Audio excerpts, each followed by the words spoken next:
Welcome back. Good morning. Joining me is life coach Deborah Hawkins. We're here talking about Valentine's Day.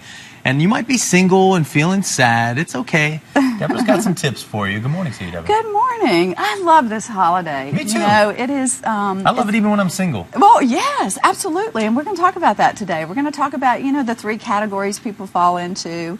But most of all, it's a day of connection. Mm-hmm. And, we can remember the intention of all that.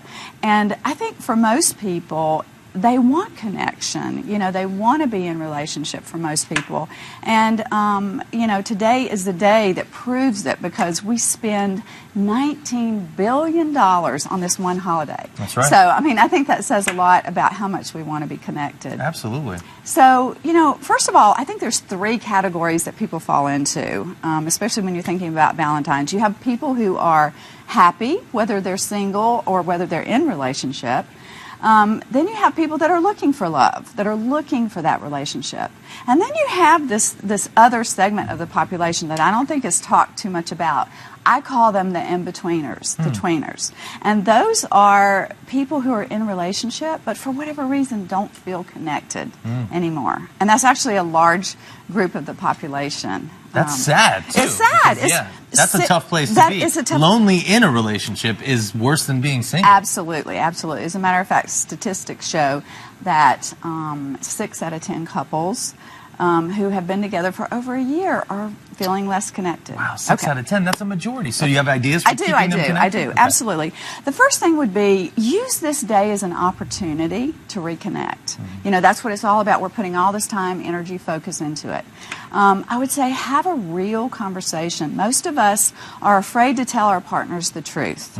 We're not really taught to. I work with couples and, I hear both sides say, well, I'm afraid to say that because if I do, they'll get mad. Or if I say that, oh my God, I'll hurt their feelings. Or the worst case scenario would be if I say that, they may leave.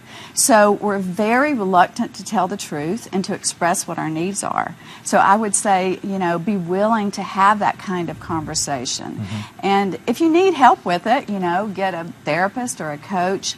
But for goodness sakes, start talking. I got to agree with you because the worst thing is not expressing how you really feel. And then you get this kind of grind between you and there tends to be a distance when you might as well just hash it all out. Absolutely. And, it's shown that many couples do not even begin to have those real, truthful relationships, conversations until the very end. Okay. Well, we won't want to get to the very end. And we're going to bring you back in the next hour, talk a little bit further about how you can treat this holiday whether you're single or in a relationship. Thanks for joining us, Deborah. Thanks. Good morning. We're talking Valentine's Day all morning because it is that weekend, the weekend for love. And joining me this morning, life coach Deborah Hawkins.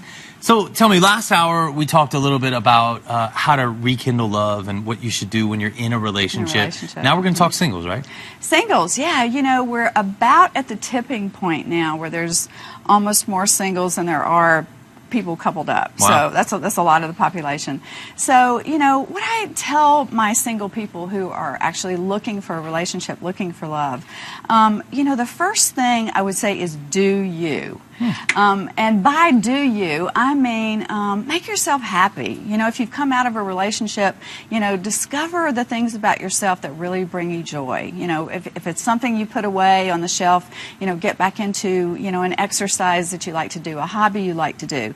Studies have shown that when we are happy and we show up in a social situation, people are naturally more attracted to happy people. Sure. I call that the attractor factor. And I'm not talking about beauty or being handsome. I'm talking about, what you exude from within, that joy.